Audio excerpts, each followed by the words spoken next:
भी not set 11 की preparation कर रहे हो और सोच रहे हो कि यार इतना सारा पढ़ना पड़ता है, इतने सारे नोट्स बनाने पड़ते हैं, घर वालों के ताने सुनने पड़ते हैं, पैसा है नहीं, इतनी सारी कोचिंगों की महंगी महंगी फीस देनी पड़ती है, इतना सारा स्ट्रगल है लाइफ में, सो नहीं रहे हैं, खा नहीं रहे हैं सही से, और आखिर इतना सब करने के बाद में हमें मिलने क्या वाला है।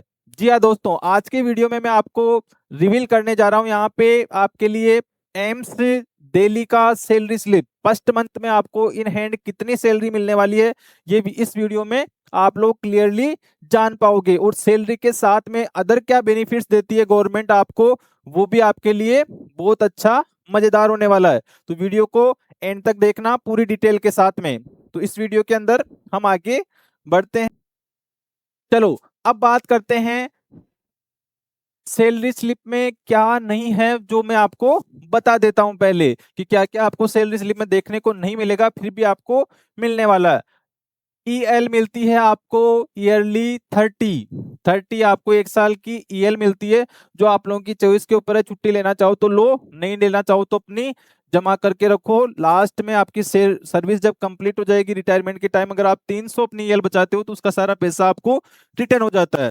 दूसरी बात करते हैं हम एचपीएल यानी मेडिकल लीव, जो मिलता है वो साल का मिलता है आपको 20 डेज पर ईयर। ये हाफ पे लीव होता है, यानी साल का आपको 10 दिन का ही क्या मिलता है, मेडिकल लीव। इसके बाद सीएल जो मिलती है आपको, वो करंट जो सिनेरियो उसको अकॉर्डिंग मिलती है। अभी 12 सीएल यहाँ पे दी जा रही है ईयरली। इसके बाद बात करते हैं मैटरनिटी लीव की। तो अगर जो फीमेल्स जिनके भी बच्चा हुआ है जॉब लगने के बाद में, वो मैटरनिटी लीव के लिए एलिजिबल होती है। उनको कितना मैटरनिटी लीव मिलता है, 180 डेज का। एक बच्चा होने पे 180 डेज, दो बच्चे होने पे दोबारा 180 डेज। समझ गए? दो बच्चों पे 180 डेज, 180 डेज मतलब 6-6 महीने का मैटरनिटी लीव मिलेगा। इसके अलावा लड़कों के लिए भी है पैटर्निटी लीव। जब तुम पिता बनोगे, फादर बनोगे, तब तुम्हें भी मिलने वाला है 15 दिन का ऑफ। 15 दिन की छुट्टी तुम्हें भी मिलेगी बच्चे को पालने के लिए। तो अगर दो बच्चे करते हो तुम, तो कितना हो गया, 30 अपने एक सर्विस पीरियड की बात हो रही है ये। फिर मिलता है चाइल्ड केयर लीव। इसके अलग अलग रूल रेगुलेशंस होते हैं, पर कितना मिलता है, ये मिलता है आपकी पूरी सर्विस टाइम में 2 साल। मान के चलो आपका सर्विस है 20 साल का, और 2 साल आपको फ्री में मिल जाएगा चाइल्ड केयर लीव का। उसके अलग अलग रूल रेगुलेशन होते हैं, पर 2 साल का मिलता है चाइल्ड केयर लीव। चलो आगे हम बात करते हैं हेल्थ फैसिलिटीज, एलटीसी और अकोमोडेशन की कि और क्या क्या मिलता है इसके साथ में। आपको हेल्थ फैसिलिटीज मिलेगी पूरी, आपकी जो पूरी फैमिली है, फैमिली के अंदर आपके माता पिता और बच्चे, वाइफ काउंट होती है, वो फैमिली होती है पूरी, उसको पूरी हेल्थ सर्विसेज दी जाती है। कोई भी बीमारी हो, कितनी बड़ी बीमारी हो, गवर्नमेंट की तरफ से फ्री इलाज किया जाएगा। चलो एलटीसी, लीव ट्रेवल कंसेशन, ये क्या होता है सर? ये होता है कि 4 साल में गवर्नमेंट आपको एक टूर करने का पैसा देती है कि कहीं पे जाओ, घूम के आओ, छुट्टी मना के आओ। 2 साल में आप अपने होम स्टेट में जा सकते हो, और 4 साल में एक बार आप पूरे इंडिया में कहीं भी जा सकते हो। उसका पैसा गवर्नमेंट की तरफ से आपको फ्री रहेगा, पूरा family package tour and travel, enjoy भी करो। अकोमोडेशन, क्या गवर्नमेंट आपको रहने के लिए फैसिलिटीज देती है? जी हाँ, आपको गवर्नमेंट के क्वार्टर्स वहां पे मिल जाएंगे, पर उसके लिए आपका एचआरए कट कर दिया जाएगा। अगर आप गवर्नमेंट फैसिलिटीज में रहना चाहते हो तो आपका एचआरए कट करके आपको पूरी सैलरी दे दी जाएगी। अगर नहीं तो आप रूम लेके अपना घर, खुद का घर लेके रह सकते हो। ठीक है, ये भी क्लियर हो गया।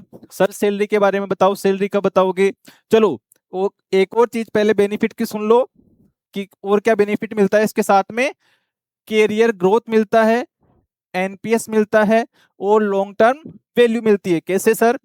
आप नर्सिंग ऑफिसर ज्वाइन करोगे, उसके बाद आप सीनियर नर्सिंग ऑफिसर बन सकते हो, उसके बाद आप एएनएस बन सकते हो, उसके बाद आप डीएनएस बन सकते हो, उसके बाद आप लीडरशिप रोल यानी हायर कैडर में और जा सकते हो। तो ये सारी चीजें आपको कैरियर ग्रोथ में बेनिफिट देने वाली है, इसलिए जरूरी है। आपका इसके साथ में ही एनुअल इंक्रीमेंट होता है। आपका एनुअल इंक्रीमेंट होता है, साल में जितनी सैलरी है उसके जो बेसिक और डीए को मिला के 3% वो बढ़ जाता है। तो कैरियर और बस सैलरी ही नहीं है, उसमें आपका साल दर साल सैलरी बढ़ता जाएगा। उसके अलावा एनपीएस शेयर होता है, जो एनपीएस शेयर होता है वो गवर्नमेंट डिसाइड करती है, आधा गवर्नमेंट डालती है और आधा आपसे लिया जाता है, उसको टोटल करके आपके एनपीएस अकाउंट में जमा कर दिया जाता है। फिर उसके बाद प्रॉपर आपके रिटायरमेंट पे पैसा आपको मिल जाता है अकॉर्डिंग टू एनपीएस रूल्स। चलो अब बात करते हैं, आपको रियल सैलरी में आपको स्लिप यहाँ पे दिखाने जा रहा हूँ, सुन लो देख लो अच्छे से कितना पैसा आपको मिलने जा रहा है। सबसे पहले हमारा बेसिक पे मिलता है हमें 44,900।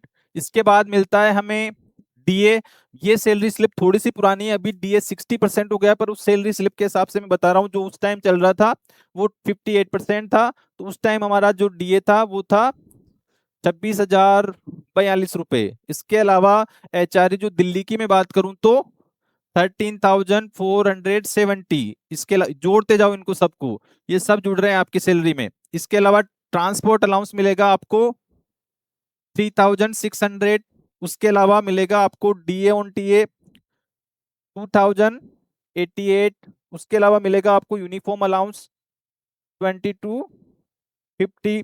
उसके अलावा मिलेगा आपको नर्सिंग अलाउंस 9,000।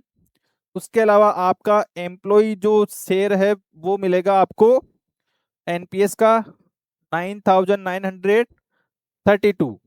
ये आपके आगे जाके एनपीएस अकाउंट में जुड़ जाता है, आपको इन नहीं दिया जाता। तो ये सारी चीजें आपको मिलने वाली है। अब बैठ के कैलकुलेशन करो कितना हुआ, आगे मैं आपको बता रहा हूँ टोटल कितना हो रहा है। अब देखो, देख के आंखें खुल गई, जो मेहनत कर रहे हो उसका फल ये मिलने वाला है। फर्स्ट मंथ की सैलरी आपकी जाने वाली है 1,11,282 रुपए। 1,11,282 रुपए। जो मेहनत कर रहे हो नहीं कर रहे हो, इस फल को पाने के लिए अभी से स्टार्ट कर दो, वरना जैसे ही धक्के खाते रहोगे कहीं प्राइवेट हॉस्पिटलों में या अपने घर वालों के ताने सुनते रहोगे, तो आज से ही पढ़ाई स्टार्ट कर दो अगर ये अचीवमेंट तुम्हें लेके आना है।